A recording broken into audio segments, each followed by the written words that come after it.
और हम लोगों ने वो भी पढ़ लिया था ना, electrostatic like Coulomb's law. Coulomb's law देखे थे या नहीं?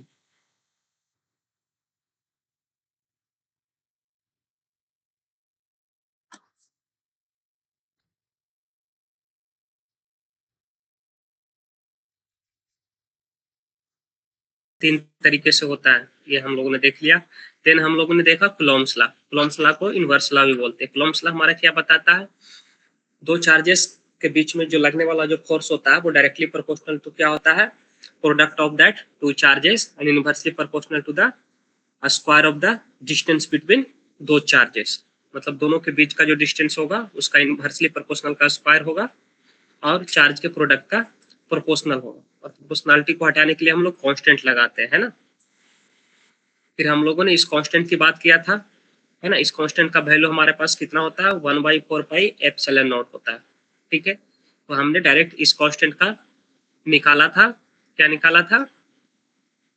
यूनिट निकाला था और डायमेंशन निकाला था। फिर हमने बोला कि इस कांस्टेंट को निकालने के बजाय हम लोग किसका निकालेंगे? एप्सिलॉन नॉट का, क्योंकि क्वेश्चन जो एप्सिलॉन नॉट से आता है। तो फिर हमने जो एप्सिलॉन नॉट का निकाला था, है ना, इस तरीके से यहाँ पे। उसके बाद हम लोगों ने एक और कॉन्सेप्ट देखा था जिसमें हमारा था परमिटिविटी का, है ना। तो एक हमारा होता है रिलेटिव परमिटिविटी ऑफ मीडियम। जैसे हम लोग रिलेटिव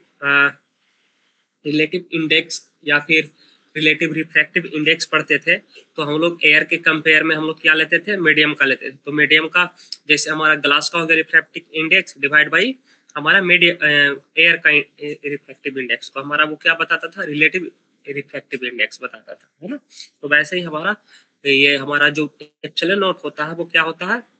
परमिटिविटी ऑफ मीडियम, है ना। एप्सिलॉन नॉट हमारा क्या होता है? Permittivity of medium. तो परमिटिविटी ऑफ मीडियम, मीडियम हमारा वैक्यूम भी हो सकता है। अगर वैक्यूम है तो हम लोग उसको जो है एप्सिलॉन नॉट से डिनोट कर देते हैं, है ना। और हमारा अगर मीडियम कुछ होगा, वाटर होगा, ग्लास होगा, कुछ भी होगा, तो वो एप्सिलॉन से होगा, है ना। तो रिलेटिव परमिटिविटी जब निकालेंगे तो हम लोग तो ये वैक्यूम वाले से डिवाइड कर देंगे, तो epsilon divide by epsilon not. इसको हम लोग कापा पढ़ते हैं, कैपिटल के, है ना, कापा ग्रीक वर्ड से हमारा। तो यहाँ पे हमारा जो भी होगा वैल्यू, जो इसका वैल्यू होगा एप्सिलॉन नॉट का, वो हमें याद रखना होगा। 8.85 इंटू 10⁻12 कूलम स्क्वायर पर न्यूटन मीटर स्क्वायर। ये ऊपर में हमने बता रखा कैसे इसका हम लोगों ने यूनिट निकाला था। और मीडियम का जो है दिया हुआ रहेगा, तो तुम डिवाइड वाइड करके क्या कर लोगे? रिलेटिव परमिटिविटी निकाल लोगे कि कंपेयर टू एयर उसका परमिटिविटी जो है कितना ज्यादा है ना। मतलब हम तुलना कर रहे हैं, कंपेरिजन कर रहे हैं। अब इस क्वेश्चन पे जो है हम अब आगे देखते हैं। तो इसी को अगर हम आगे ऐसे लिखें कि हमारे पास जो है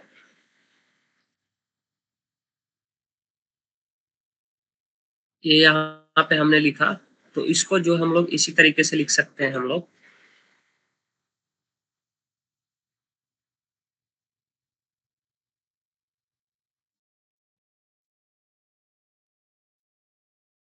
मीडियम चलोन तो हम क्या लिख देंगे?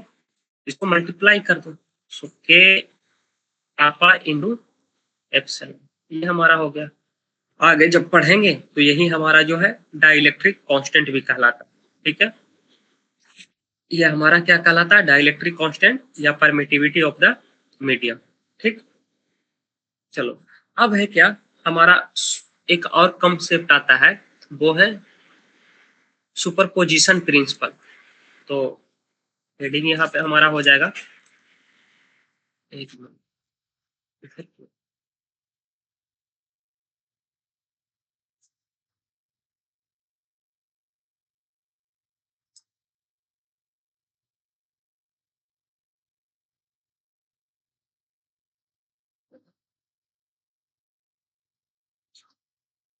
सुपरपोजन सुपरपोजिशन प्रिंसिपल।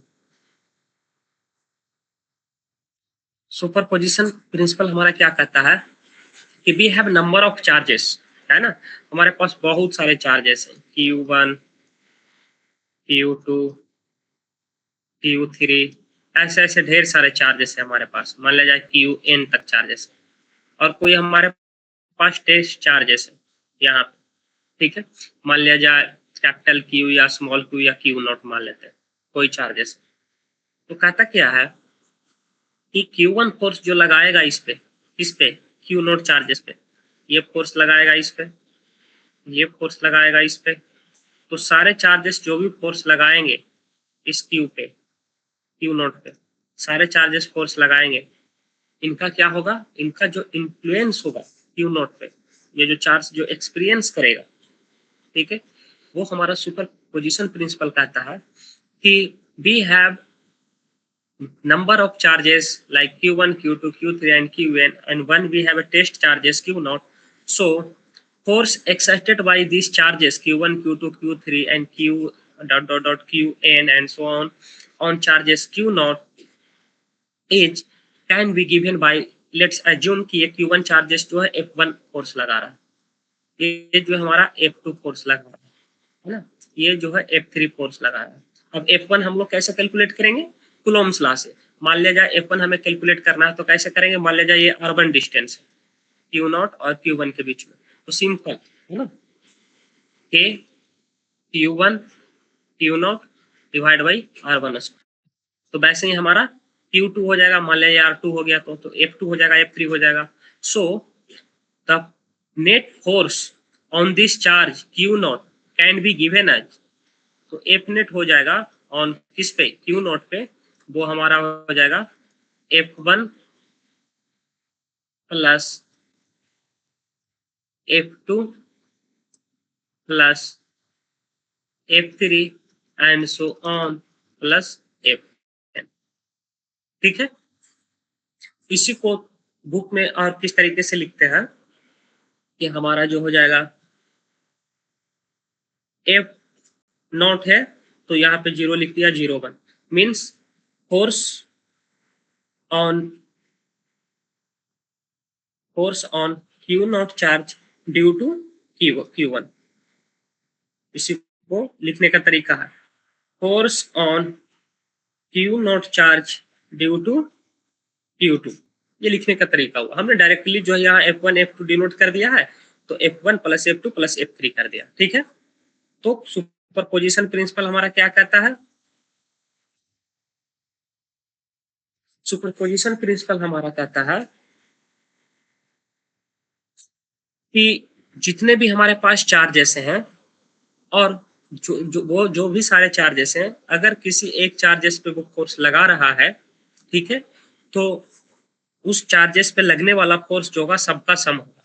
इसका मतलब है कि अगर Q1 चार्ज जो है फोर्स लगा रहा है Q नोट पे, तो ये अपना इंडिपेंडेंट है, ये इतना फोर्स लगाएगा, इसको कोई फर्क नहीं पड़ता है। और दूसरे चार्जेस Q2 फोर्स लगाएगा तो वो लगाएगा Q1 Q2 Q not divide by R2 square, वो लगाएगा, वो फर्क नहीं पड़ेगा कि Q1 भी वहां है, Q3 भी वहां है और कुछ भी वहां है ना। सो दैट मीन्स ये हमें सुपरपोजिशन प्रिंसिपल बताता है कि force between two charges Q1 Q not Q2 Q not Q3 Q not and so on, है ना, वो क्या है, that is not affected by the pressure of other charges, मतलब दूसरे चार्जेस से कोई उसका इफेक्ट नहीं पड़ रहा है। जो ये अगर 10 न्यूटन का इस पे फोर्स लगा रहा है तो ये लगाएगा, ये 15 का लगा रहा है तो ये लगाएगा, इससे कोई फर्क नहीं पड़ेगा कि इसके आसपास क्या है, नहीं। समझ में आया? हाँ, तो यहाँ पे लिखना चाहो तो लिख लो,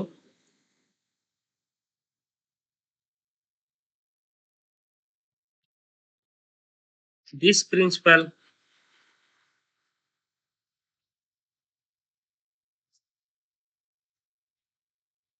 implies that the force between two charges is not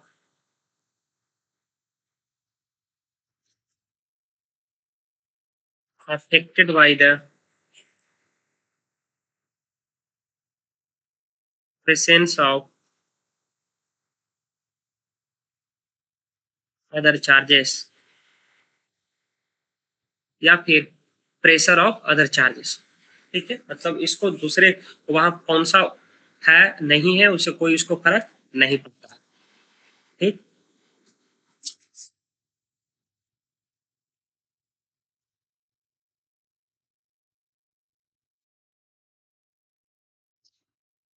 ये between two charges is not affected, A double A P C T E D affected। और प्रिंसिपल ऑफ सुपरपोजिशन क्या है? प्रिंसिपल ऑफ सुपरपोजिशन है हमारा कि like so many charges, if we have too many charges and we have one test charges, then force exerted by these all charges on test charges is the sum of the force due to the other charges। ठीक है, ये हमारा superposition principle है।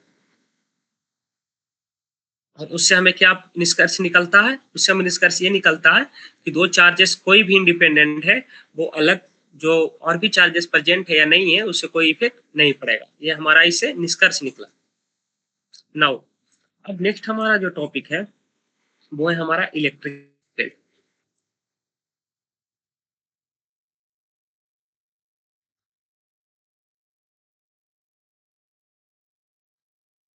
Electric field हमारा कहता है कि कोई भी चार्ज है हमारे पास, कि हमने पढ़ा क्या चार्ज का प्रॉपर्टी, कि कोई अगर हमारे पास चार्ज है, ठीक है, तो उसके आसपास अगर कोई दूसरा चार्ज हम लाते हैं तो वो क्या करता है? ये प्रॉपर्टी शो करता है जिसके कारण वो क्या होता है, या तो उस चार्ज को, मान लीजिए कोई Q1 चार्ज हम लाए तो इस चार्ज को या तो क्या करेगा, रिपेल करेगा या फिर अट्रैक्ट करेगा, है ना।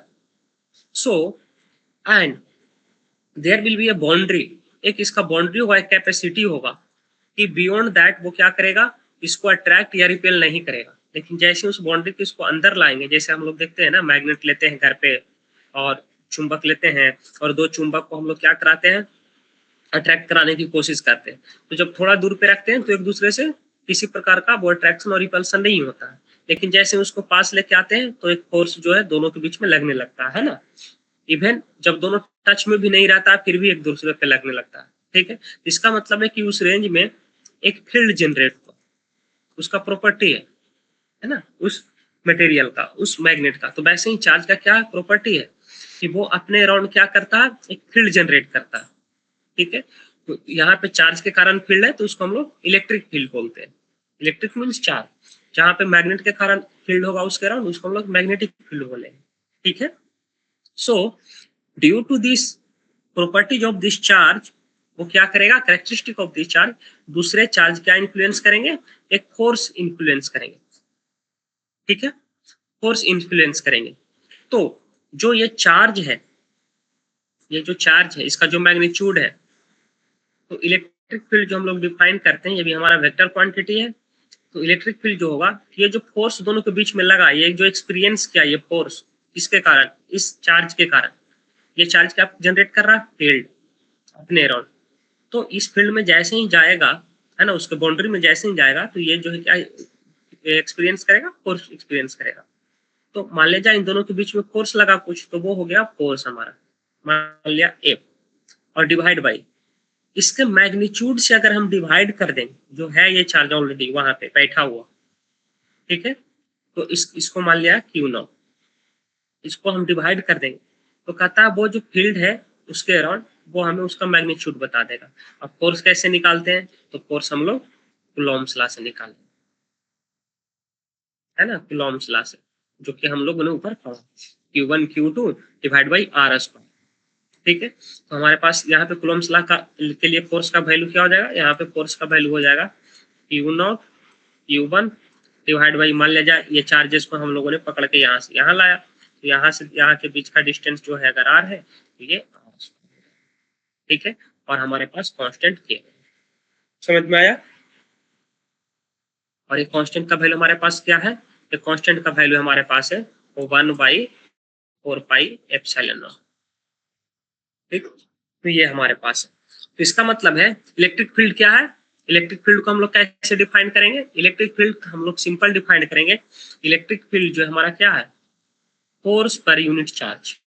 क्या है, फोर्स पर यूनिट चार्ज, ये हमें क्या बताता है, इलेक्ट्रिक फील्ड बताता है।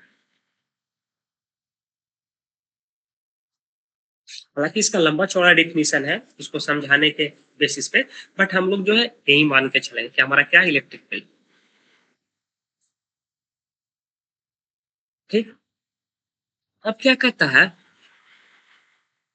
इस इलेक्ट्रिक फील्ड को हम लोग इलेक्ट्रिक फील्ड इंटेंसिटी भी बोलते हैं। इलेक्ट्रिक फील्ड को इलेक्ट्रिक फील्ड इंटेंसिटी भी कहीं कहीं पे लिखा हुआ है। ऐसा क्यों? क्योंकि देखो, जब हम लोग मैग्नेट वाला घर पे अब ऑलरेडी जो है वो एक्सपेरिमेंट किए हुए हैं कि यहाँ पे जब मैग्नेट होता है और दूसरा मैग्नेट लाते हैं हम, है ना, या फिर कॉइन लाते हैं, कोई भी मेटल मटेरियल लाते हैं, तो जब दूर होता है तो वो अट्रैक्ट नहीं करता, लेकिन जैसे ही उसको नजदीक लाते हैं तो अट्रैक्शन शो करने लगता है या रिपल्सन शो करने लगता है। लेकिन बहुत जब ज्यादा नजदीक ले आते हैं तो उसका इंटेंसिटी जो है बढ़ता जाता है ना, वो ज्यादा ही खींचता है या रिपेल करता है। तो इसका मतलब क्या है कि जैसे जैसे नजदीक आ रहे हैं उसकी स्ट्रेंथ बढ़ रही है, उस फील्ड की स्ट्रेंथ बढ़ रही है, मीन्स इंटेंसिटी बढ़ रही है, खींचने की क्षमता कैपेसिटी जो है बढ़ रही है ना, या रिपेल करने की, दूर जाते हैं तो घट रही है, तो उसी को बोलते क्या, इलेक्ट्रिक फील्ड इंटेंसिटी। मतलब उस फील्ड के, उस इलेक्ट्रिक फील्ड की उस चार्ज के अराउंड कितनी इंटेंसिटी, जहां जितना नजदीक होगा उसका इंटेंसिटी ज्यादा होगा। ठीक है, अब इसका जो है तुम क्या निकालोगे, इसका तुम यूनिट निकालो। तो फोर्स का यूनिट हमने क्या बताया था,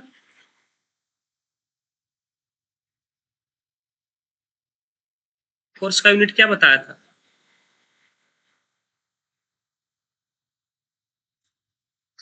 देखो इलेक्ट्रिक फील्ड क्या है हमारा यहाँ पे, फोर्स डिवाइड बाई चार्ज। तो फोर्स के लिए क्या होता है हमारा, न्यूटन होता है, और चार्ज के लिए हमारे पास क्या होता है, कूलॉम होता है। तो यूनिट हमारे पास क्या हो जाएगा, न्यूटन पर कूलॉम हो जाएगा। ये याद रखना। अब इसी चीज को वो दूसरे तरीके से भी लिख सकता है। ठीक है, जब हमारा ऑब्जेक्ट,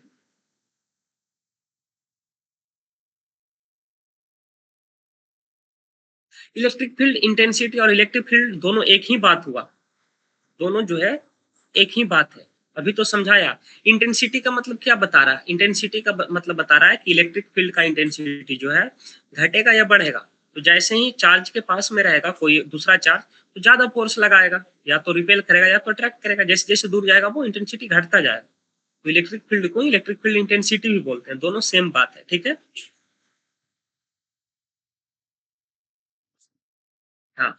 तो न्यूटन पर कूलम, अब तुम जो है यहाँ पे देखो कि न्यूटन पर कूलम हुआ हमारा, तो अब इसको और दूसरे तरीके से कैसे लिख सकते हैं, है ना। तो तुम चार्ज को देखोगे, चार्ज को भी हम लोग अलग से लिखते हैं। चार्ज के लिए यहाँ पे कूलम लिख दिया। चार्ज को हम लोग क्या लिखते हैं, करंट से जब हम लोग देखेंगे तो आई इक्वल टू क्या होता है, क्यू डिवाइड बाई टी, है ना। तो यहाँ पे हम लोग क्यू को लिखते हैं, क्यू को क्या लिख सकते हैं, आई इंटू टी, ये इलेक्ट्रिक, ये हमारा इलेक्ट्रिक करंट में आएगा। और I means electric current, electric current हमारा क्या होता है, एम्पियर होता है, और इसका क्या होता है, टाइम का सेकेंड होता है ना। तो यहाँ पे ऐसे भी हमारा हो सकता है। और न्यूटन का हमारा फोर्स हो गया। अब न्यूटन का फोर्स को हम लोग कैसे लिखते हैं, force equal to mass into acceleration. ठीक है, तो मास का हमारा क्या होता है, किलोग्राम, एक्सेलरेशन का क्या होता है, मीटर पर सेकेंड स्क्वायर। ठीक, तो इसके जगह पे ये भी हो सकता है, किलोग्राम मीटर पर सेकेंड स्क्वायर और कूलॉम, ये भी हो सकता है तुम्हारा ऑप्शन में। ये भी ऐसा यूनिट ही है, ये भी ऐसा यूनिट है। ठीक है, कूलॉम के जगह पे वो ऐसे भी दे सकता है यहाँ पे कि ये हो जाए एम्पियर हो जाए और सेकेंड का क्यू कर दे, ये भी हो सकता है। तो ये तुम्हें देखना पड़ेगा वहां पे, है ना। तो यूनिट कन्वर्जन तुम्हें आना चाहिए। ये भी ऐसा यूनिट है, किलोग्राम मीटर पर सेकेंड स्क्वायर, कूलॉम भी हमारा है, किलोग्राम मीटर पर सेकेंड क्यू, एम्पियर भी हमारा ऐसा यूनिट। ठीक है, अब कहता है क्या, तुम डायमेंशन इसका निकालो। देखो यूनिट और डायमेंशन, डायमेंशन से तो दो क्वेश्चन तो रहेंगे ही रहे, इतना समझ। ठीक है, अब डायमेंशन तुम कैसे निकालोगे, तो तुम्हें निकालने के लिए मैंने बताया था। तो डायमेंशन किसका हम लोग निकाल रहे हैं, डायमेंशन ऑफ इलेक्ट्रिक फील्ड। वो कैसे होगा, तो तुम्हें फोर्स को जो है याद रखना पड़ेगा, अगर याद नहीं है तो फिर ये फार्मूला ही तुम्हें याद रख, इसका यूनिट याद रखना पड़ेगा। तो ऊपर में क्या है हमारा किलोग्राम, किलोग्राम किसको रिप्रेजेंट करता है हमारा मास को, कैपिटल एम। उसके बाद मीटर है हमारे पास, मीटर किसको रिप्रेजेंट करता है लेंथ को। उसके पास क्या है डिवाइड बाई सेकेंड स्क्वायर है ना, डिवाइड बाई सेकेंड स्क्वायर है, तो एस पे पावर -2 हो जाएगा। ठीक, अब देखो क्यू की जगह पे हमारा क्यू क्या है डिवाइड बाई में, यानी कि सी जो हमारा डिवाइड बाई में, तो सी की जगह पे या तो डायरेक्टली कहीं पे कूलॉम भी रहता है, बट क्योंकि हमारा इलेक्ट्रिक करंट और हमारा सब टाइम जो है वो क्या है फंडामेंटल है, फिजिकल क्वांटिटी है, और चार्ज जो है डेराइव्ड फिजिकल क्वांटिटी है। तो डायमेंशन जब भी लिखेंगे तो हम लोग आई और टी के टर्म में लिखेंगे, तो आई और टी के टर्म में लिखेंगे तो हमारे पास क्या हो जाएगा यहाँ फोर्स डिवाइड बाई 80 है ना। तो फोर्स डिवाइड बाई 80 यानी फोर्स का तो हमने लिख लिया, और डिवाइड बाई में दैट मीन्स पर एम्पियर और पर टाइम है ना, यानी कि पावर जो माइनस में रहेगा, तो पर एम्पियर तुम्हारा हो जाएगा और पर टाइम। ठीक है, इसका मतलब अगर इसको लिखना चाहे तो हमारे पास क्या हो जाएगा ml s-3 a-1, ये हमारा क्या हो गया डायमेंशन हो गया। अब यहीं से तो यूनिट हमने लिखा था, मास के लिए किलोग्राम, लेंथ के लिए मीटर है ना, और सेकंड क्यू हो गया हमारे पास, और ये एम्पियर हो गया। ठीक है, तो ये चीजें तुम्हें निकालने आना चाहिए। समझ में आया या नहीं?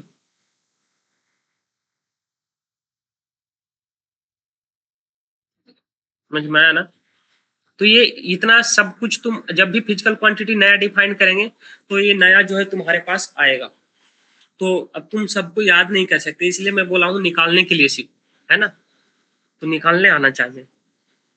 अब इलेक्ट्रिक लाइन्स ऑफ फोर्स देखते हैं, नेक्स्ट है हमारा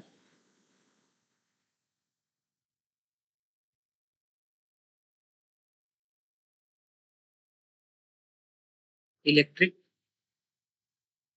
लाइन्स ऑफ फोर्स। ये क्या होता है? तो कहता है a line of force is curve drawn in a electric field such that the tangent to it at any point gives the direction of the field at that point. The line of force are drawn such that the number of lines per unit cross section area is proportional to the magnitude of electric field. इसका मतलब क्या है? इसका मतलब है कि हमारे पास अगर कोई चार्ज है, ठीक है, मान लीजिए चार्ज हमारे पास कैपिटल क्यू है, तो electric lines of force define करते हैं हम लोग कि हमारे पास जो ये फील्ड है, ये जो दूसरा चार्ज कोई अगर इसके इन्फ्लुएंस में आता है तो ये जो फोर्स एक्सपीरियंस करता है इसके कारण, या तो रिपल्सन या फिर अट्रैक्शन, तो इस इमेजिनरी फील्ड को डिनोट करने के लिए है ना, इलेक्ट्रिक लाइन्स ऑफ फोर्स क्या है हमारे पास इमेजिनरी लाइन्स है। ठीक है, इस इलेक्ट्रिक फील्ड को हम लोग क्या करने के लिए डिनोट करने के लिए, तो अगर हमारे पास पॉजिटिव चार्ज है तो वी आर कंसीडरिंग दैट कि हमारे पास जो है इलेक्ट्रिक लाइन्स ऑफ फोर्स जो है वो क्या होगा वो जाएगा, यानी कि डाइवर्ज होगा, और ये सब हमारा क्या है इलेक्ट्रिक लाइन्स ऑफ फोर्स को डिनोट कर रहा है। अब इलेक्ट्रिक लाइन्स ऑफ फोर्स क्या डिनोट कर रहा है? Electric lines of force denote कर रहा है कि मान लीजिए कोई हम एरिया कंसीडर करते हैं, इस चार्ज के विद इन अगर कोई हम एरिया कंसीडर करते हैं, मान लीजिए हमारे पास है, ठीक है, तो इस पर यूनिट एरिया में, इस पर यूनिट एरिया में कितने नंबर ऑफ लाइंस पास हुए हैं। ठीक है, मान लिया जाए हमने जो है ऐसे समझो एग्जांपल से और अच्छे से, ये हमारे पास एरिया जो है मान लिया जाए 5 मीटर स्क्वायर का, मान लिया सर्कुलर एरिया, ठीक, इस पे लाइंस ऑफ फोर्स जो इस तरीके से जा रहे हैं, तो टोटल लाइंस ऑफ फोर्स कितना है 2 2 4 6, टोटल 6 पास कर रहे हैं। फिर इसके बाद इधर जो है नहीं, सेम एरिया लेंगे 5 मीटर स्क्वायर का, यहाँ पे जो है सिर्फ और सिर्फ जो है वो 4 ही हमारे पास जो है लाइंस ऑफ फोर्स जो है वो क्या हो रहा है इंटर कर रहा है। तो इसका मतलब है कि per unit number of lines of force, ठीक है, यहाँ पे 6 है और डिवाइड बाई जो भी एरिया है, मान लिया जाए ए है, यहाँ पे 4 है, डिवाइड बाई एरिया ए है, दोनों का वैल्यू सेम है, तो ऑब्वियस सी बात है डिनोमिनेटर जिसको बड़ा होगा उसका वैल्यू बड़ा होगा, है ना। तो यहाँ पे जो है इलेक्ट्रिक फील्ड इंटेंसिटी की वैल्यू जो होगा, इलेक्ट्रिक फील्ड इंटेंसिटी की जो वैल्यू होगा वो क्या होगा, ज्यादा होगा। तो इलेक्ट्रिक लाइन्स ऑफ फोर्स क्या रिप्रेजेंट कर रहा है, electric lines of force represent करता है हमारा यूनिट एरिया में कितने नंबर ऑफ इलेक्ट्रिक लाइन्स जो है वो इंटर कर रहे हैं, प्रेजेंट है, ठीक है। तो electric lines of force per unit area is nothing but the electric field intensity, तुम ऐसे ही बोल सकते हो दूसरे टर्म, ठीक है। तो इलेक्ट्रिक लाइन्स ऑफ फोर्स क्या हमारा रिप्रेजेंटेशन कर रहा है, वो हमारा इलेक्ट्रिक फील्ड की स्ट्रेंथ के बारे में बात करता है, इंटेंसिटी के बारे में बात करता है। जैसे यहाँ पे हम अगर इसको हम सर्कल किए हैं तो, और यहाँ पे हम सर्कल किए, ठीक है। तो पहला वाला जो मान लीजिए हमारे पास एरिया ए है, दूसरा वाला A2 है, तो देखो दोनों में same number of lines pass कर रहा है ना, 1 2 3 4 5 6 7, तो इसमें भी 7 पास कर रहा है, इस एरिया से भी, इस एरिया से भी 7। पर तुम देखो कि सबसे छोटा वाला एरिया कौन सा है, क्योंकि एरिया से हम लोग डिवाइड कर रहे हैं, तो हमारा A1 जो है छोटा है, यानी कि यहाँ पे इलेक्ट्रिक फील्ड स्ट्रेंथ जो होगा वो क्या होगा, ज्यादा होगा। सिंपल, जैसे कि हम लोग पिछले वाले एग्जाम्पल में मैंने एक्सप्लेन किया कि मान लीजिए 2 मैग्नेट होता है, तो मैग्नेट जब दूर में होता है, ठीक है, तो बहुत ही कम फोर्स लगाता है या फिर ना फोर्स लगाता है ना, नहीं रिपेल कर पाता है, नहीं अफेक्ट कर पाता है।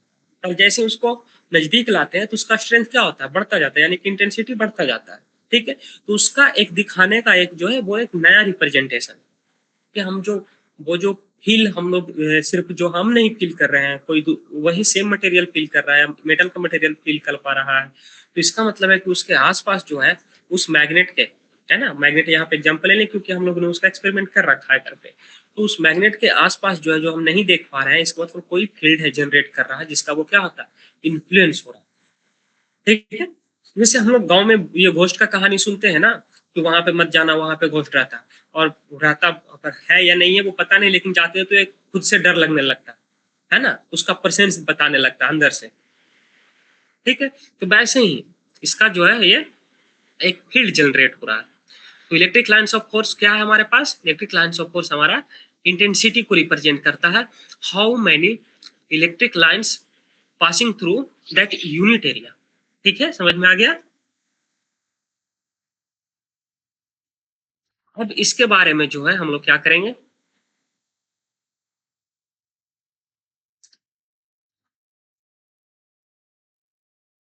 हाँ, और कोई फील्ड है हमारे पास, मान लिया जाए किसी चार्ज के कारण हमारे पास ये फील्ड आ गया, ठीक है। तो यहाँ पे अगर हम इस पे टेंजेंट ड्रा करते हैं, ठीक है, इस तरीके से अगर हम टेंजेंट इस पे ड्रा करते हैं,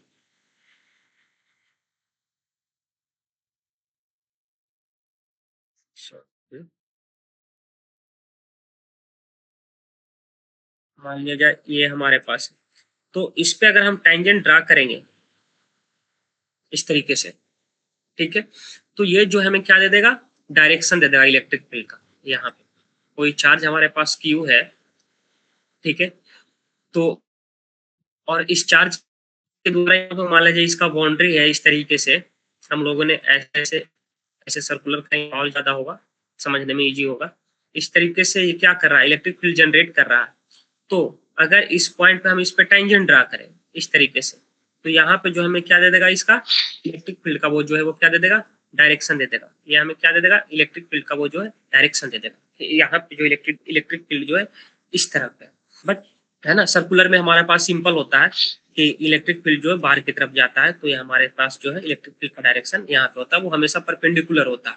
बट कर्व, कहीं पे कर्व है हमारे पास, ठीक है, तो कर्व के केस में क्या करेंगे, मान लीजिए यहाँ पे हमें क्या करना है, देखना है कि इलेक्ट्रिक फील्ड का डायरेक्शन किधर है, तो यहाँ पे जो हम टेंजेंट ड्रा कर देंगे, ठीक है। तो टेंजेंट ड्रा करेंगे तो हमारे पास इलेक्ट्रिक फील्ड का डायरेक्शन ऐसा हो जाएगा, ठीक। तो हम इलेक्ट्रिक फील्ड का डायरेक्शन कौन बनाता है, ये इलेक्ट्रिक लाइन्स ऑफ फोर्स ही है हमारा, ये टेंजेंट है हमारा, जो कि बताता है कि इलेक्ट्रिक फील्ड का डायरेक्शन क्या है उस कर्व पे, ठीक है। तो अगर लिखना चाहोगे इसका डेफिनेशन टेंजेंट वाले केस में, तो तुम ये भी लिख सकते हो, लिखो a line of force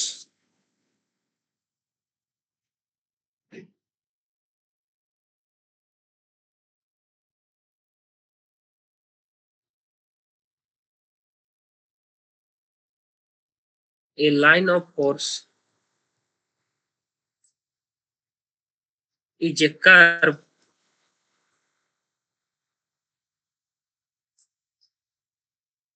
drawn in a field such that the tangent to it at any point gives direction of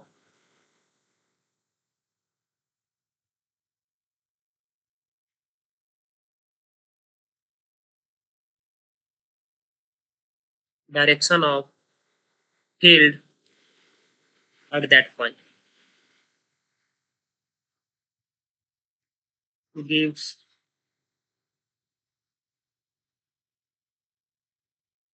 the direction of the field at that point, है ना।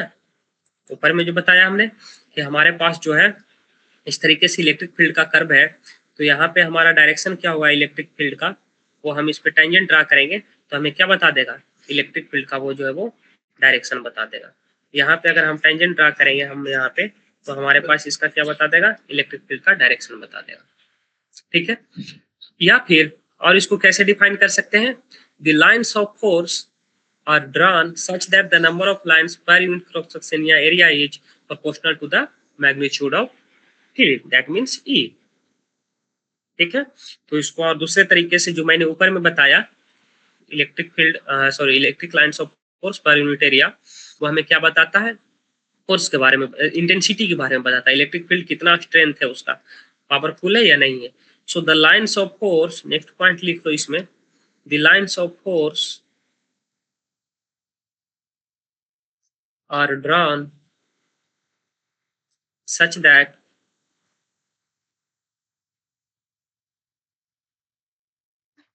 the number of lines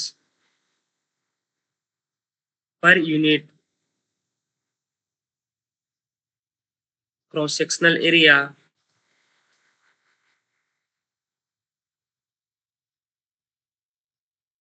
is proportional to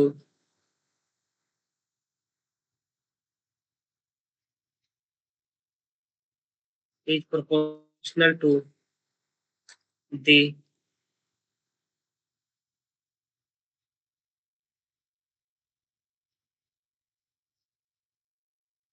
magnitude of electric field E। ठीक है, तो हम क्या देख रहे हैं यहाँ पे, इलेक्ट्रिक फील्ड को हम लोग जो है इसका डायरेक्शन भी बता रहे हैं और उसका इंटेंसिटी मीन्स उसका स्ट्रेंथ, उसका मैग्नीट्यूड मैग्नीट्यूड कितना है वो भी बता रहे हैं। इसका मतलब इलेक्ट्रिक फील्ड कैसा हो गया, हमारा वेक्टर क्वांटिटी हो गया। ठीक है,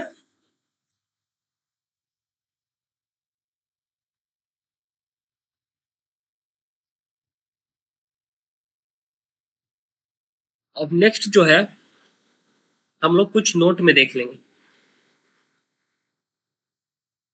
इसके बारे में। यहाँ से तुम्हारा एक क्वेश्चन रहेगा, ठीक है, अगर क्वेश्चन आता है इलेक्ट्रिक फील्ड से तो यहाँ से क्वेश्चन बनेगा।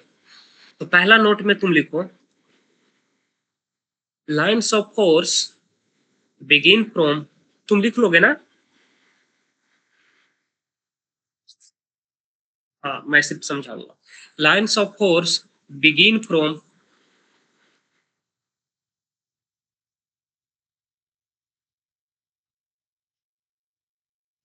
Positive charges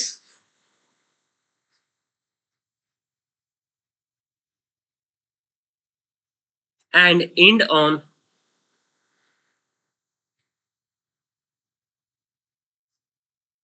negative charges।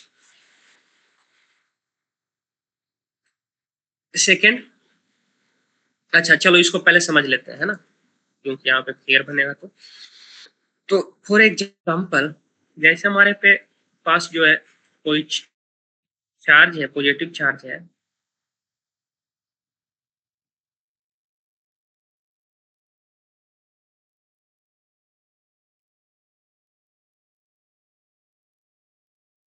ठीक। तो कहता है इस पे जितने इलेक्ट्रिक लाइंस ऑफ फोर्स जो होंगे वो क्या होगा, डाइवर्ज करेगा, यानी इससे निकलेगा, ये सोर्स हो जाएगा। पॉजिटिव चार्ज किसका काम करेगा, सोर्स का काम करेगा। यहाँ से क्या होगा, इलेक्ट्रिक फील्ड जो यहाँ से निकलने का काम करेगा, इलेक्ट्रिक लाइंस ऑफ फोर्स। ठीक है, तो ये जो है इस तरीके से बना लो इसको चारों तरफ। तो यहाँ पे पॉजिटिव चार्ज किसका काम कर रहा है, सोर्स का, है ना। ये हमारा क्या है, सिंगल पॉजिटिव चार्ज। ठीक है, मतलब एक ही चार्ज हमने लिया तो सिंगल पॉजिटिव चार्ज है। तो पॉजिटिव चार्ज से क्या होता है, हमारे पास इलेक्ट्रिक लाइन ऑफ फोर्स निकलता है ना। ये मतलब यहाँ से बिगिन करेगा, बिगिन फ्रॉम पॉजिटिव चार्ज, यहाँ से देखो स्टार्ट हो रहा है, दैट मीन्स ये सोर्स का काम कर रहा है ना।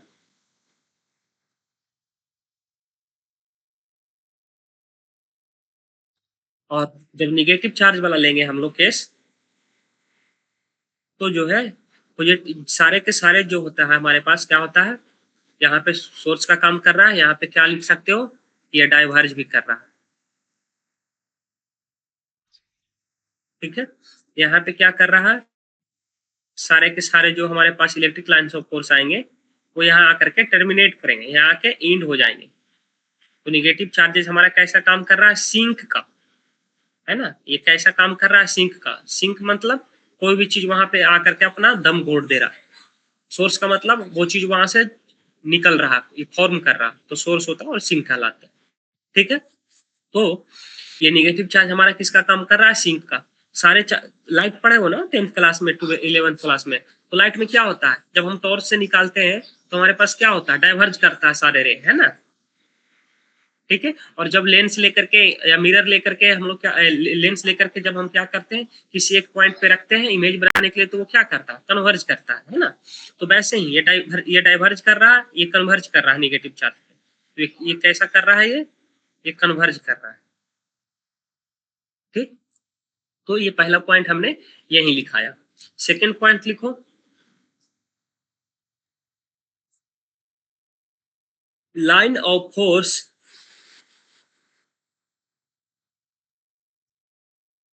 lines of force cannot cross each other,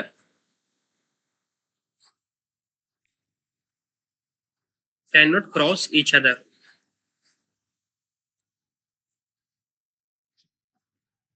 since the electric field at a point,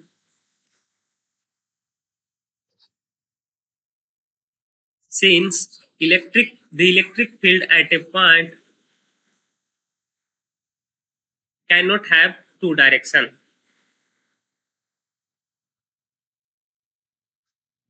electric field at a point cannot have two direction। इसका कहने का मतलब ये है कि हमारे पास कोई इलेक्ट्रिक फील्ड है हमारे पास इस तरीके से टर्म का, तो हमने क्या बताया कि यहाँ पे जो है अगर हम टेंजेंट ड्रा करेंगे तो हमें क्या बताएगा, इस फील्ड का हमें क्या बताएगा, डायरेक्शन बताएगा।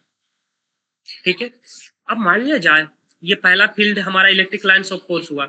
ठीक है, मान लिया जाए दूसरा कोई है जो इस तरीके से जा रहा है, दूसरा कोई है जो इस तरीके से जा रहा है।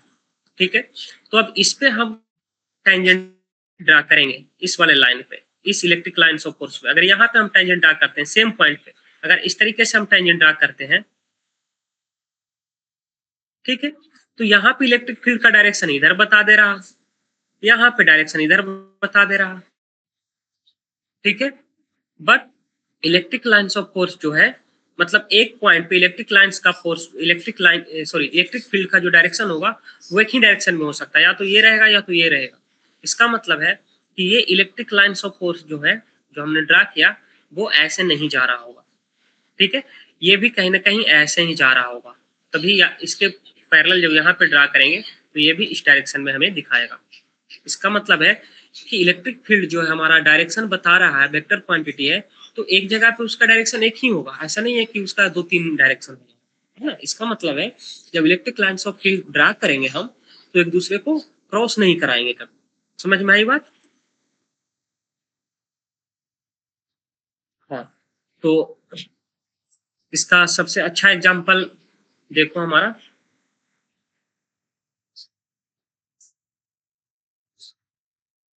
कि मान लिया जाए हमारे पास जो है दो पॉजिटिव चार्ज ले लेते हैं अपन लोग।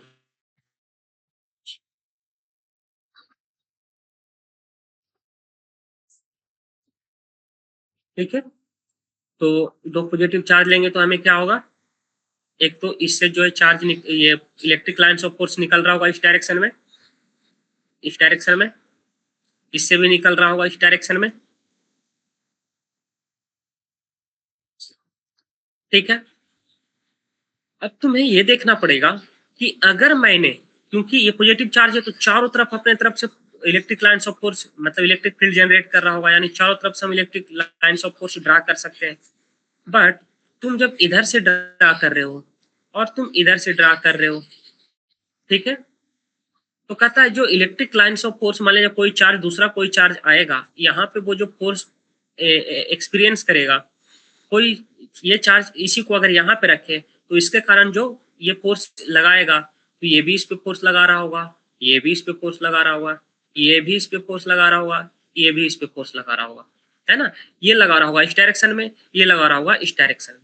तो एक दूसरे को फोर्स को क्या कर रहा होगा, नलीफाई कर दे रहा होगा, क्योंकि ये इधर की तरफ ढकेलेगा या खींचेगा, ये इधर की तरफ ढकेलेगा, समझ रहे हो, है ना। तो एक दूसरे को ये क्या कर रहा होगा, ये एक दूसरे को नलीफाई कर दे रहा होगा। इसका मतलब है कि इन दोनों के बीच में किसी प्रकार का कोई, इन दोनों के बीच में किसी प्रकार का कोई फील्ड जो है वो हम ड्रा नहीं कर सकते, यानी इसका जो है फील्ड इस तरफ जा रहा होगा इलेक्ट्रिक लाइन्स ऑफ फोर्स, और इसका इलेक्ट्रिक लाइन्स ऑफ फोर्स इस तरफ जा रहा होगा। ठीक है, और जैसे ही हम इस तरीके से ड्रा करने की कोशिश करेंगे, इस तरीके, ये क्या होगा, मान ले जाए इलेक्ट्रिक लाइन्स ऑफ फोर्स, जैसे ऊपर में हमने सिंगल चार्ज के लिए ड्रा किया, तो ऐसे सिंपल ड्रा कर दिया था हमने, ऐसे सिंपल ड्रा कर दिया था कि हाँ इस तरफ, क्योंकि कोई दूसरा चार्ज नहीं था। अब क्या है कि ये जब इस तरीके से जा रहा होगा, ये इस तरीके से आ रहा होगा, तो एक दूसरे को क्रॉस नहीं करेगा, है ना, नहीं तो एक ही जगह पे इसका इलेक्ट्रिक फील्ड इस डायरेक्शन में, इसका फील्ड इस डायरेक्शन में, तो यहाँ पे डायरेक्शन हमें एक ही बताएगा। ठीक है, या तो ऊपर या तो नीचे। इसका मतलब है कि, और अभी हमने देखा कि जिस तरीके से यहाँ पे नलीफाई कर दे रहा था, उस तरीके से यहाँ पे भी ये क्या हो जाएगा, इस तरीके से ये टिल्ट हो जाएगा, ये ऊपर की तरफ इस तरीके से चला जाएगा, और ये ऊपर की तरफ इस तरीके से चला जाएगा। ठीक है, सिमिलरली ये भी इस तरीके से ऐसे चला जाएगा, और ये भी जो है इस तरीके से ऐसे चला जाएगा। ऐसा क्यों हो रहा है, क्योंकि अगर ये इस डायरेक्शन में जाएगा जो इसको जाना चाहिए, ठीक है, और ये इस डायरेक्शन में जाएगा, तो पहली बात एक दूसरे को क्रॉस कर रहा है, तो हमें क्रॉस नहीं कराना है। तीसरी सबसे बड़ी बात, दूसरी बड़ी बात कि अगर कोई चार्ज यहाँ पे हम प्लेस करते हैं, तो इसके कारण जो फोर्स लग रहा होगा, इसके कारण फोर्स लग रहा होगा, मान लीजिए यहाँ पे हम चार्ज रखते हैं, तो इसके कारण फोर्स इधर लग रहा होगा, इसके कारण फोर्स जो है इधर लग रहा होगा, है ना। तो ये दोनों का रिजल्टेंट जो हमें इस तरफ मिलेगा, ना कि इधर मिलेगा और इधर मिलेगा। वेक्टर वाला याद है ना, बताया था ना, ऐसे ऐसे वेक्टर था हमारा, दोनों का रिजल्टेंट इस तरफ। तो वैसे ही ये इधर फोर्स लगाया, इधर फोर्स लगाया, तो इन दोनों का रिजल्टेंट किसी इस डायरेक्शन में होगा, यानी कि यहाँ से जो इलेक्ट्रिक लाइन्स ऑफ फोर्स इस तरफ ऐसे जा रहा होगा, और यहाँ से इलेक्ट्रिक लाइन्स ऑफ फोर्स ऐसे जा रहा होगा, बट एक दूसरे को क्रॉस नहीं करेगा।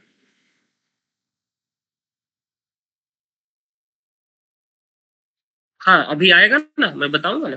तो ये इस तरीके से हमारा भी पॉजिटिव वाला पहले हम ड्रा कर रहे हैं। अब ये जो है, ये सारा अपना इस तरफ जा रहा होगा, ये इस तरफ मुड़ जाएगा, ये इस तरफ जा रहा होगा, है ना, ये इस तरफ जा रहा होगा, और ये हमारा इस तरफ जा रहा होगा, यानी बीच में इसके पास जो है वो वैकेंट स्पेस रहेगा। यहाँ पे जो है वो फील्ड, यहाँ पे जितने भी चार्ज रखेंगे उस पे किसी प्रकार का फोर्स जो है, जो फोर्स का जो वैल्यू होगा वो 0 हो रहा होगा। ठीक है, तो यहाँ पे जो है जो भी चार्जेस होगा यहाँ पे फोर्स जो है वो नहीं एक्सर्ट कर रहा होगा, क्योंकि इसका फील्ड और इसका फील्ड एक दूसरे को नलीफाई कर दे रहा होगा, है ना, कैंसिल आउट कर दे रहा होगा। ठीक, तो ये हमारा जब दो पॉजिटिव चार्ज होगा तो इस तरीके का केस बनेगा। अगर मान ले जाए, जैसे तुम्हारा पूछना है कि हम सर हमारे पास अगर एक निगेटिव चार्ज एक पॉजिटिव चार्ज आ जाए, तो देखो उसका कैसे बनेगा। हमारे पास एक पॉजिटिव चार्ज ले लिए, एक निगेटिव चार्ज ले लिए, ये देखो यहाँ से क्या होगा हमारे पास, इलेक्ट्रिक लाइन्स ऑफ फोर्स निकलेगा, और यहाँ पे क्या होता है, इंड होता है। यहाँ से हमारा स्टार्ट होता है, यहाँ से इंड होता है। तो ऑब्वियस सी बात है कि ये सोर्स है, ये सिंक है, तो सोर्स से निकलेगा और सिंक पे जा करके टर्मिनेट हो जाएगा। तो कोई दिक्कत नहीं है, यहाँ से यहाँ ये जा सकता है, ठीक है। और इस तरीके से ये जो हमारा निकलेगा यहाँ से ये जो हमारा निकलेगा इलेक्ट्रिक लाइन्स ऑफ फोर्स, वो क्या करेगा, वो यहाँ से जा करके वो टर्मिनेट भी करेगा इस तरीके से आकर के, ठीक। इसी प्रकार से ये जो हमारा इलेक्ट्रिक लाइन्स ऑफ फोर्स अगर निकला, तो ये इलेक्ट्रिक लाइन्स ऑफ फोर्स आकर के यहाँ पे सिंक भी करेगा, यहाँ पे टर्मिनेट भी करेगा। ये जो इलेक्ट्रिक लाइन्स ऑफ फोर्स हमारा निकलेगा, वो आकर के, अब ये देखो, ये ऊपर ऐसे मत लेके जाना, ये हमारा नीचे से ही आएगा, ठीक है, क्योंकि एक दूसरे को क्रॉस नहीं कराना है। तो ये हमारे पर आकर के यहाँ पे टर्मिनेट कर जाएगा। अब यहाँ पे जो हमारा निकलेगा जो भी इलेक्ट्रिक लाइन्स ऑफ फोर्स, वो यहाँ आकर के क्या करेगा, हमारा टर्मिनेट कर जाएगा। यहाँ पे जितना तुम निकालोगे उतना यहाँ पे टर्मिनेट करा दो।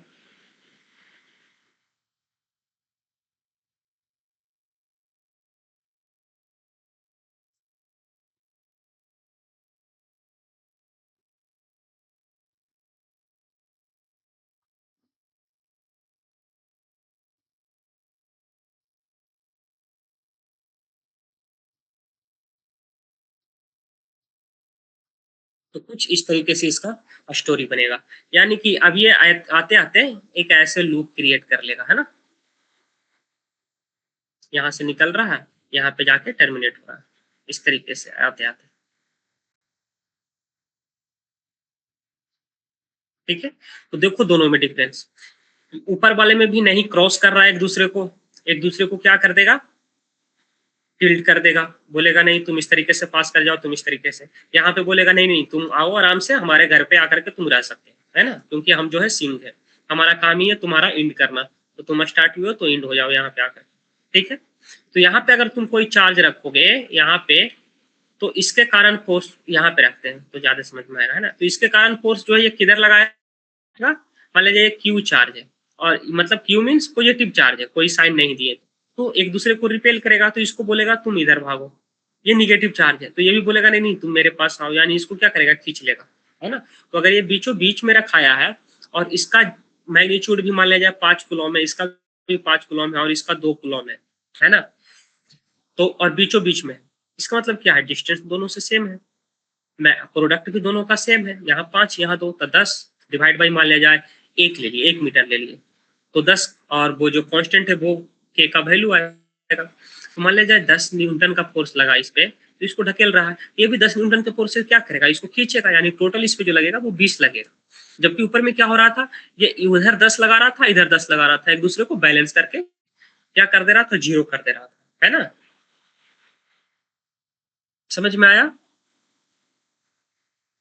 हाँ, तो इस तरीके से फिगर बनेगा। अब फिगर वाला भी क्वेश्चन दे देगा तुमको, बोलेगा in which of the following diagram represent the electric lines of force, है ना। तो तुम्हें देखना है कि एक दूसरे को क्रॉस ना करे, है ना।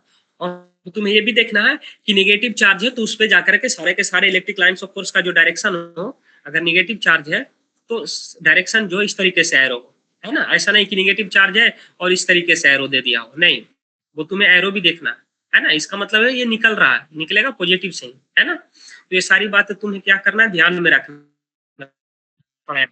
तो 1 नंबर का क्वेश्चन जो है मैं बताया ना, अगर क्वेश्चन इलेक्ट्रिक फील्ड से पूछता है तो इलेक्ट्रिक फील्ड निकालने से क्वेश्चन आएगा, ठीक है, या तो उसका यूनिट से आएगा, यूनिट डायमेंशन से तो कहाँ कहीं से भी आ सकता है, और ये हमारा इलेक्ट्रिक लाइन्स ऑफ फोर्स से आ सकता है, ठीक है।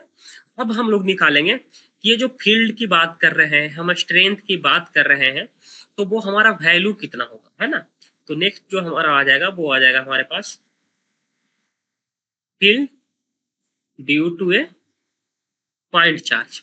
इसके बाद जो है हम क्या करेंगे, क्वेश्चन करेंगे कि जो भी अभी तक हमने पढ़ा थ्योरी, उस पर जो हम क्या करेंगे, क्वेश्चन करेंगे। तो ये हम लोग देखते हैं, पहले इसका फॉर्मूला निकाल लेते हैं, इसका क्या। तो field due to a point charge means एक सिंगल चार्ज, है ना। हम लोग ऑलवेज कंसीडर करते हैं एक पॉइंट चार्ज। तो मान लिया जाए हमारे पास, अगर यहाँ पे हमारे पास एक चार्ज Q नॉट है, ठीक है, तो कहीं पे हमारे पास अगर टेस्ट चार्ज, ये हमारे पास क्या हो गया, टेस्ट चार्ज हो गया, इसको बोलते हैं टेस्ट चार्ज, है ना।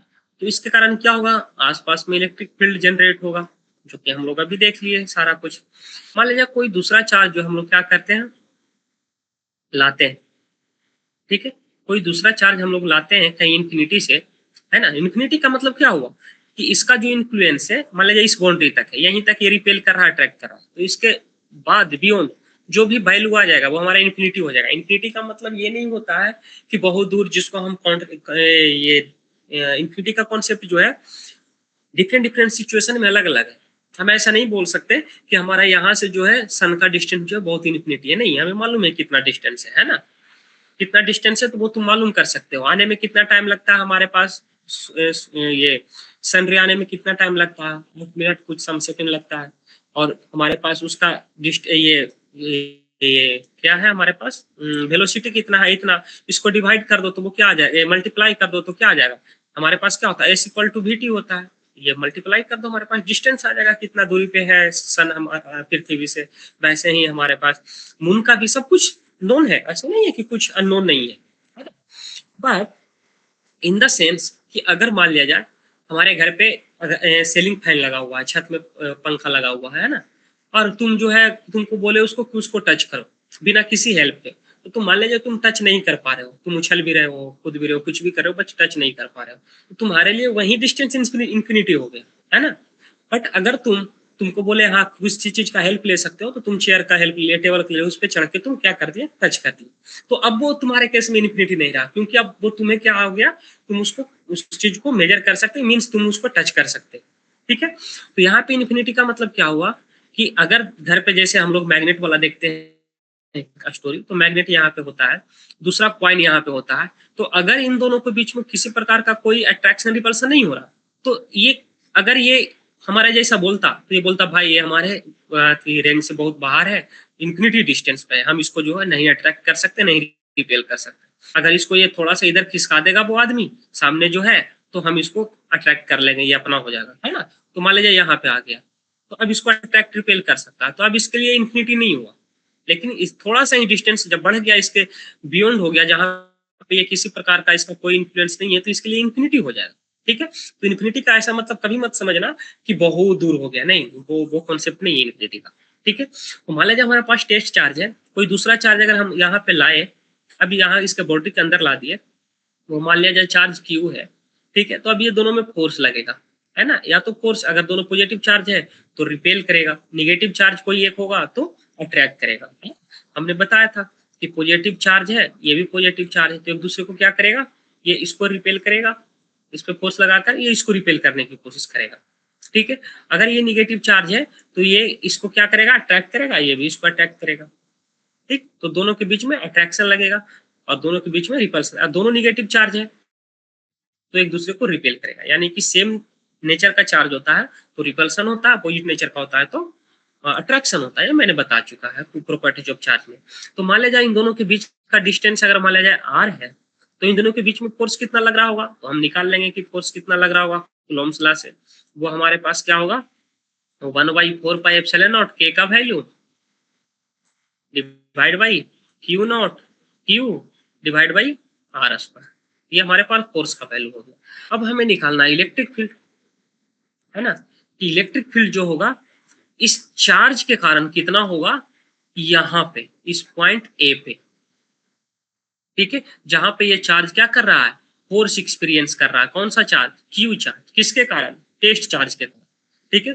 तो अगर वो इलेक्ट्रिक फील्ड हम निकालने लगे Q नॉट के कारण, कहाँ पे, किस पॉइंट पे, ए पे, जहां पे जो दूसरा चार्ज लाए वो क्या कर रहा है, वो फोर्स एक्सपीरियंस कर रहा है, तो वो जो इलेक्ट्रिक फील्ड का वैल्यू हो जाएगा वो फोर्स लिख लो, ठीक है, और डिवाइड बाई कर दो किसका, इस चार्ज के मैग्नीट्यूड से, जो चार्ज है जिसके कारण फील्ड जनरेट हो रहा है उसी के चार्ज से क्या कर दो, डिवाइड कर दो, तो हमें क्या मिल जाएगा, इलेक्ट्रिक फील्ड मिल जाएगा। यानी इलेक्ट्रिक फील्ड का वैल्यू क्या हो जाएगा, यहाँ पे फोर्स का वैल्यू रखोगे, डिवाइड बाई Q नॉट करोगे तो Q नॉट कैंसल, यानी कि हमारे पास जो होगा इलेक्ट्रिक फील्ड का जो वैल्यू आ जाएगा वो हमारे पास कुछ इस तरीके से, ठीक है। तो ये हमारा क्या है, इलेक्ट्रिक फील्ड का फॉर्मूला है, ठीक। अब यहाँ पे क्या है हमारे पास, वेक्टर क्वांटिटी है, तो इस तरीके से कोई यूनिट वेक्टर ले लो, ठीक है। तो यहाँ पे जो हमारे पास क्या होगा, डायरेक्शन होगा वो इस डायरेक्शन में होगा, ठीक। तो ये हमारे पास आ गया इलेक्ट्रिक फील्ड का कैलकुलेट करने का फॉर्मूला आ गया।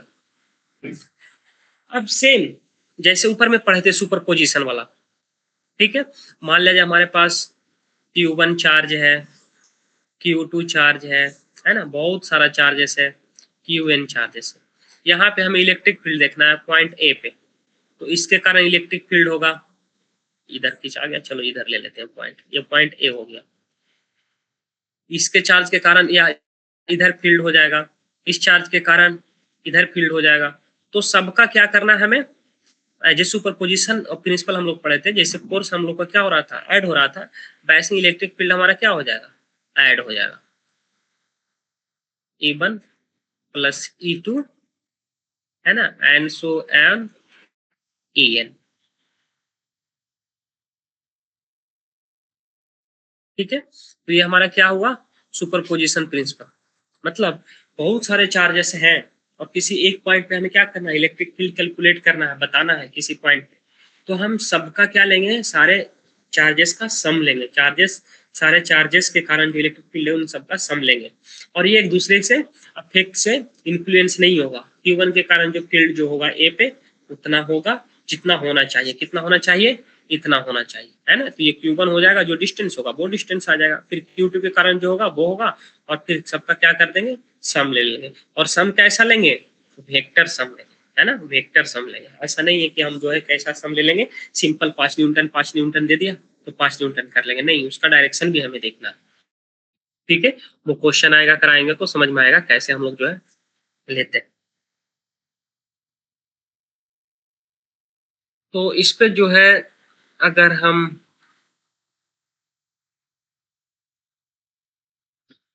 ये कुछ न्यूमेरिकल देखें तो अच्छा होगा। एक मिनट में देखता हूँ कुछ है एग्जाम्पल में या नहीं।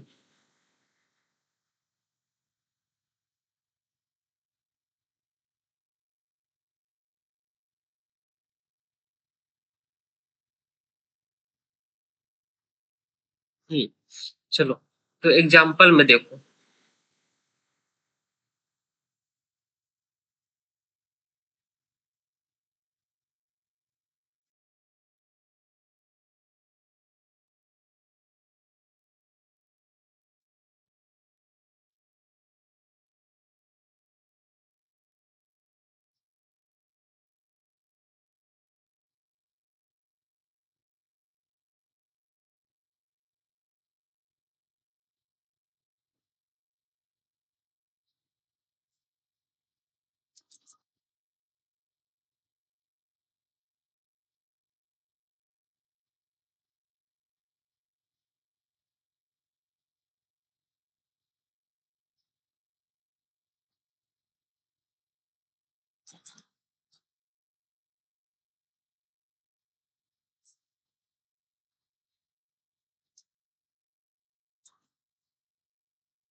at a distance, what is the smallest electric force between two charges, between two what is the smallest electric force between two charges placed at a distance, placed at a distance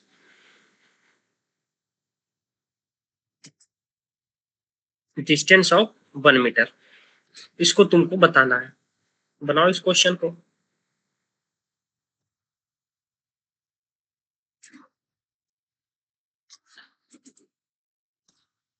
अगर नहीं बताओगे तो फिर नहीं बना पाओगे तुम।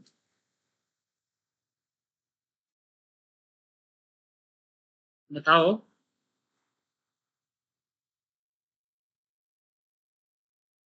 सबसे छोटा चार्ज हमारे पास कौन सा है, बताओ।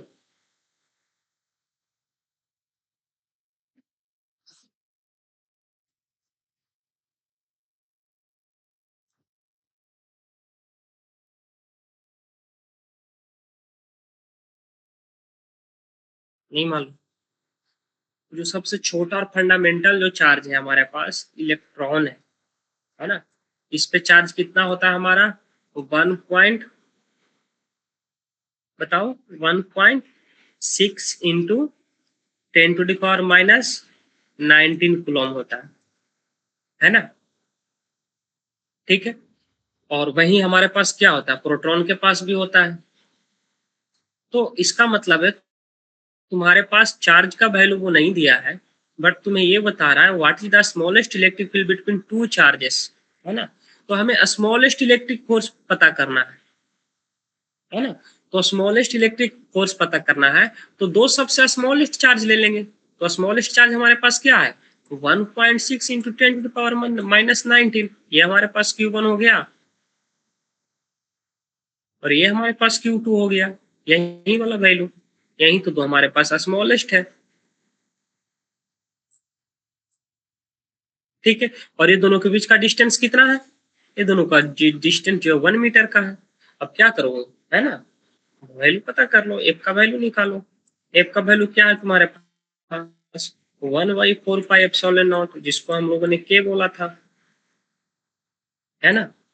और into Q1 Q2 divide by R²। अब यहाँ पे वैल्यू रखो। इसका वैल्यू, के का वैल्यू कितना मैंने बताया था, 9 इंटू 10⁻9 बताया था, है ना। यूनिट याद रखना, यूनिट क्या था, क्योंकि अभी सबका सब ऐसा यूनिट में है, ये भी कूलम में है, ये भी कूलम में है, ये भी मीटर में है ना। तो इसका डायरेक्ट हम लोग जो है फोर्स का जो वैल्यू आ जाएगा वो किस में आ जाएगा, अगर हम फोर्स का मैग्नीट्यूड निकालेंगे तो सिंपल न्यूटन में आ जाएगा, है ना। तो इसीलिए मैं अभी कोई किसी प्रकार का कोई क्या रख रहा हूँ, यूनिट नहीं रख रहा हूँ, क्योंकि हमें सिंपल वैल्यू आ जाएगा। सो 1.6 इंटू 10⁻⁻19, और अगेन 90 इतना ही होगा, तो इसका स्क्वायर कर लो, इससे अच्छा है ना, डिवाइड बाई 1.0 का स्क्वायर यानी 1 मीटर का स्क्वायर।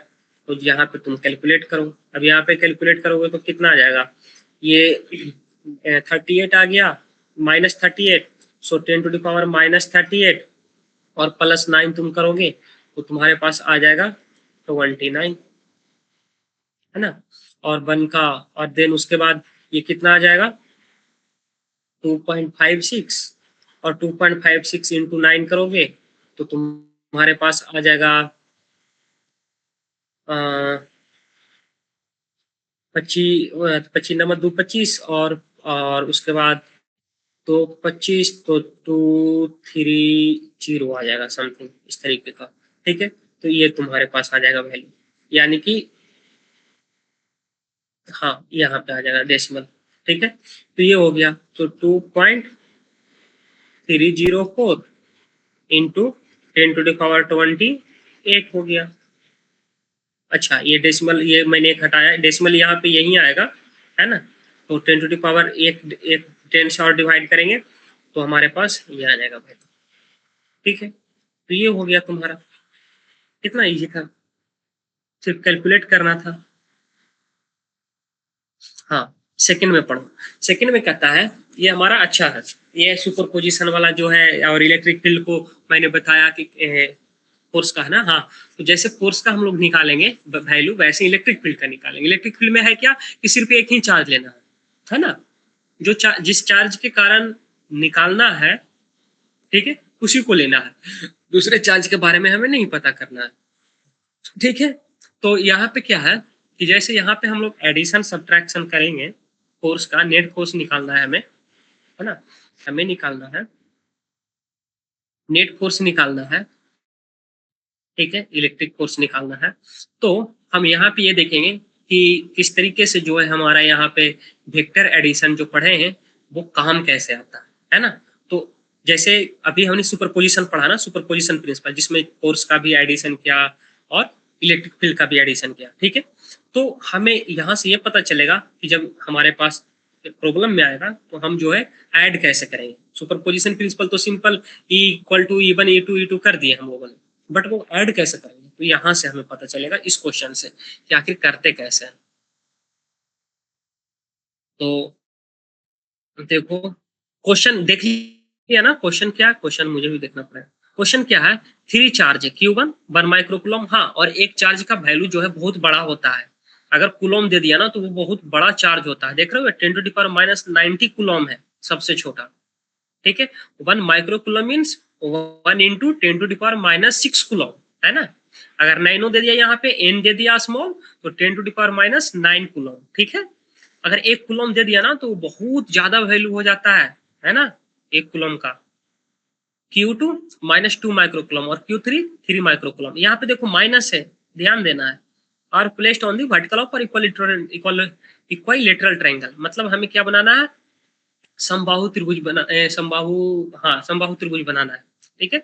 इक्विलेटरल ट्रायंगल यानी सबका साइड सेम रखना है, कितना 1 मीटर का, और सबके एजेस पे, है ना, कॉर्नर पे सबको Q1 1 माइक्रोकूलम -2 माइक्रोकूलम और 3 माइक्रोकूलम रख देना है। और हमें क्या निकालना है, इलेक्ट्रिक फोर्स ऑन इस पे Q1 पे निकालना है, यानी कि कौन लगाएगा, Q2 लगाएगा और Q3 लगाएगा, है ना। मतलब 3 कॉर्नर पे तुम तीनों फ्रेंड हो, रस्सी से बांधे हुए हो एक दूसरे को, और तुम क्या कर रहे हो, किसी एक फ्रेंड को 2 फ्रेंड खींच रहे हो। समझ में आ गया सिचुएशन, मतलब खींच रहे हो, मतलब खींच भी हो सकता है, एक जो है ढीला भी दे रहा होगा क्योंकि यहाँ पे माइनस है, बट हमारा कॉन्सेप्ट वही रहेगा। तो चलो यहाँ पे हम जो है अब इसको 2-3 तरीके से बना सकते हैं इस क्वेश्चन को, बट हम लोग इजी वाला जो है फॉलो करेंगे। तो मान लिया जाए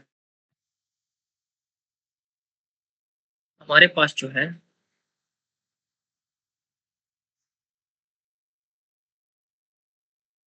समझ में आ रहा है ना, नहीं समझ में आएगा तो बताना है। मान लिया जाए ये हमारे पास जो है Q3 चार्ज है, ये हमारे पास Q1 चार्ज है, ये हमारे पास Q2 चार्ज। अब इसका वैल्यू हमारे पास कितना था, Q3 का तो 3 माइक्रोकूलम प्लस में था, मुझे याद है, बताओ तुम। और इसका जो था ये भी प्लस में था, ये 1 माइक्रोकूलम था, और ये शायद माइनस में था, -2 माइक्रोकूलम, ठीक है। अब देखो, अब सिचुएशन तुम यहाँ पे देखोगे कि हमें किस पे फोर्स निकालना है, इस पे निकालना है ना। कौन लगाएगा, Q3 लगाएगा। तो तुम बताओ, ये पॉजिटिव चार्ज है, ये भी पॉजिटिव चार्ज है, ये इस पे फोर्स लगाएगा तो किस डायरेक्शन में लगाएगा, इस डायरेक्शन में लगाएगा, रिपेल करेगा ना, रिपेल करेगा, बोलेगा तुम दूर भागो, तो इसको इस तरफ लगाएगा, क्योंकि Q1 पे ही कैलकुलेट करना है, किसके कारण, Q3 के कारण और Q2 के कारण। अब देखो सेकेंड वाले में, ये Q2 ये Q1 है, ये बोलेगा Q3 तुम हमसे दूर भागो, ये क्या बोलेगा, ये बोलेगा भाई साहब ऐसा करो, इसका मतलब है कि तुम 3 फ्रेंड हो यहाँ पे, है ना। तो इसको तुम क्या कर रहे हो, यहाँ पे ये पहला है, ये तीसरा है, ये दूसरा है, तो रस्सी से एक दूसरे से खींचे, कॉर्नर पे खड़ा हो और रस्सी एक दूसरे को दिए हुए हो, तो तुम क्या कर रहे हो, इसको खींच रहे हो और इसको ये ढीला दे रहा है, तो ये इधर भी आएगा और तुम्हारे तरफ खींचता भी चला जाएगा, है ना, ऐसे ऐसे ही होगा ना।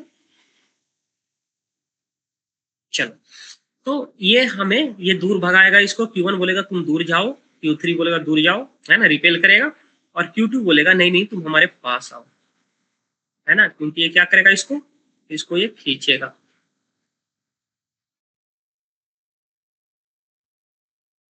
तो कुछ इस तरीके का सिचुएशन बनेगा। तो अब देखो लिखते कैसे हैं, ठीक है। तो यहाँ पे जो है हम क्या कर रहे हैं, किस पे फोर्स निकाल रहे हैं, Q1 पे। तो फोर्स ऑन Q1 पहले लिखेंगे ड्यू टू Q2, है ना, पढ़ते कैसे है, force on Q1 due to Q2, मतलब फोर्स किस पे कैलकुलेट कर रहे हैं, Q1 पे, किसके कारण, कौन लगा रहा है, Q2 लगा रहा है। इसी तरीके से इसको लिखेंगे तो क्या लिख देंगे, बताओ जल्दी, फोर्स ऑन Q1, तुम बताते नहीं हो, बोलते नहीं हो, ड्यू टू Q3, इस तरीके से, है ना। अब कैलकुलेट करना है, कूलम्ब्स लॉ लगा लो। तो ये वाला इस फोर्स को नाम हम F2 दे दे, है ना, क्योंकि बार बार Q1 Q2 लिखेंगे तो ये हो जाएगा, और इसको हम लोग F3 कर देते हैं, है ना, सही है। तो यहाँ पे F2 का वैल्यू अब तुम निकालो, क्या हो जाएगा, F2 क्या है हमारा, F2 हमारा है force due to Q2 on Q1, या फिर force on Q1 due to Q2। तो हमारे पास ये क्या हो गया, F2 का वैल्यू, बताओ F2 का वैल्यू क्या हो जाएगा, तो इन दोनों के बीच का डिस्टेंस का स्क्वायर और उनका प्रोडक्ट। तो हमारे पास क्या होता है, के का वैल्यू 1/4πε0 9 × 10⁹ है ना। तो हम अभी के लिख रहे हैं, ठीक है, क्यों लिख रहे हैं मैं बताऊंगा। और Q1 और Q2 का प्रोडक्ट, यानी कि 1 का प्रोडक्ट इंटू 2 का प्रोडक्ट। अब देखो माइनस साइन जो है हमने क्या कर लिया, यहाँ पे ले लिया, क्योंकि अट्रैक्शन ले लिया, है ना। तो अब मैग्नीट्यूड हम यहाँ रखेंगे, या माइनस नहीं रखना है ना, ठीक है। अब ये भी था माइक्रोकुलम, ये भी था माइक्रोकुलम, तो माइक्रोकुलम का स्क्वायर हो जाएगा, माइक्रो का स्क्वायर हो जाएगा, माइक्रो स्क्वायर और कुलम्ब स्क्वायर, है ना। अब आर स्क्वायर, तो आर का वैल्यू कितना है हमारे पास, साइड 1 मीटर का है, तो 1 का स्क्वायर तो 1 ही हो, तो ज्यादा दिक्कत यहाँ पे हमारा नहीं है। तो यहाँ पे हमारे पास जो हो जाएगा वो क्या हो जाएगा, 2k माइक्रोकुलम स्क्वायर, है ना, ये हो गया हमारे पास। तो माइक्रोकुलम तो हम रहने देंगे, और यहाँ पे फोर्स का वैल्यू जो है न्यूटन में कर देंगे, ठीक है, ये न्यूटन आ जाएगा। माइक्रोकुलम, माइक्रो का क्यों रहने दे रहे हैं, क्योंकि माइक्रो को जो है, यानी एक माइक्रोकुलम का वैल्यू जो होता है हमारे पास बच्चा, वो होता है 1 × 10⁻⁻6। माइक्रो का मतलब होता है 10⁻⁻6 से मल्टीप्लाई कीजिए। सो 2 माइक्रोकुलम था, तो इसका हो जाएगा हमारा 2 × 10⁻⁻6, है ना, कुलम। तो -6 हमारे पास, यानी माइक्रो स्क्वायर कर दिया मैंने, तो 10⁻12 हो जाएगा, है ना। तो ये जो हो जाएगा हमारे पास 10⁻12 के न्यूटन, ठीक है। ये न्यूटन फोर्स का हमारे पास क्या आ गया, SI यूनिट, ठीक है। वैसे ही सिमिलरली जब इसका निकालेंगे, Q3 का निकालेंगे, तो Q3 निकालो, सॉरी F3, यानी कि force due to the Q3 on Q1, तो यहाँ पे निकाल लो F3। तो F3 निकालोगे तो क्या हो जाएगा यहाँ पे हमारा,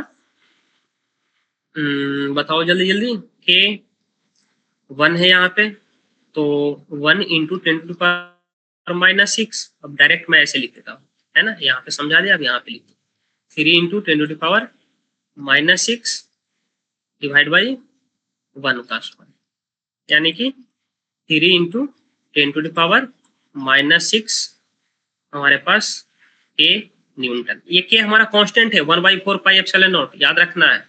ये हमारा क्या लेके चल रहा हूं मैं, 1/4πε0। इसका भी वैल्यू होता है, कितना होता है, 9 × 10⁹, ठीक है। तो इसका बाद में वैल्यू पुट करेंगे, समझ में आ रहा है ना। हाँ, अब देखो, अब लगाएंगे हम वेक्टर लॉ ऑफ एडिशन, जो कि हम लोगों ने पढ़ा है। तो ये वाला एंगल कितना है हमारा, 60 डिग्री, इक्विलैटरल ट्रायंगल है ना। ये भी 60 डिग्री, ये भी 60 डिग्री, ठीक है। तो देखो ये हमारा एक सिंगल लाइन है, ये लाइन इसी लाइन के थ्रू क्या करेगा, फोर्स भी एग्जर्ट करेगा। तो ये हमारा जो हो गया इस तरीके से, ये हमारा सिंगल लाइन हो गया, ठीक है। ये यहाँ से यहाँ तक हमारा Q1 है, और ये हमारा Q3 है, ये सिंगल लाइन हो गया। यहाँ पे एक दूसरा लाइन जो है वो क्या है, इस पे जो है खड़ा है, ठीक है। सो जब एक सिंगल लाइन पे कोई एक लाइन पे कोई एक रे जब हमारा प्लेस्ड होता है, तो इन दोनों का सम जो होता है वो 180 डिग्री होता है, यानी कि स्ट्रेट लाइन एंगल, याद है ना 9th क्लास में, ये 180 डिग्री का वैल्यू होता है।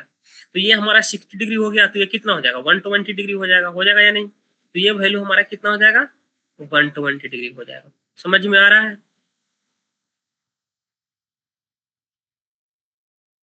है ना। अब देखो, तुम्हें वेक्टर एडिशन लॉ बताया था मैंने। अब हमें इन दोनों का नेट निकालना है, यहाँ पे जो है नेट फोर्स निकालना है, क्योंकि एक इधर की तरफ जा रहा है, एक इधर की तरफ खींच रहा है ना। तो यानी कि ऑब्जेक्ट जो है कहीं ना कहीं, तुम इस तरीके से एक ऑब्जेक्ट को बांध के, कोई इस तरफ खींचेगा, कोई इस तरफ खींचेगा, है ना, तो ये ऑब्जेक्ट इस तरफ आएगा, है ना। रियल प्रैक्टिकल में भी देखोगे तो वैसे ही हम इसका नेट फोर्स निकालेंगे। तो नेट फोर्स निकालेंगे हमारा, तो ये जो है हमारा कहीं ना कहीं इस डायरेक्शन में जाएगा। तो वो कैसे जाएगा, हम लोग कैसे निकालते हैं, इसको जो है क्या करते हैं, यहाँ पे पैरेलली इसको जो है पैरेललोग्राम बनाते हैं और पैरेलल इसको प्लेस्ड करते हैं, ऐसा ही था। फिर उसके बाद क्या करते हैं, इसको भी यहाँ पे ला के प्लेस्ड करते हैं, है ना। ऐसे ही था ना, पढ़े थे हम लोग ना। अब इसको थोड़ा सीधा बनाना चाहोगे, अच्छा फिगर तो अच्छा बना लो, उसमें क्या। फिगर बनाने में मैं थोड़ा सा अच्छा नहीं हूँ। इसके क्या करते थे, इसके हेड पे ला करके इसका टेल रखते थे, है ना, इस तरीके से। फिर इसके हेड हेड पे हमारा ये इसका हेड हुआ, इसका टेल ला के रखते थे। मतलब उसको सिर्फ क्या करना है, रिप्लेस करना है बस, रिजल्टेंट देखने के लिए कि किस डायरेक्शन में होगा वो। ये हो गया इस तरीके से।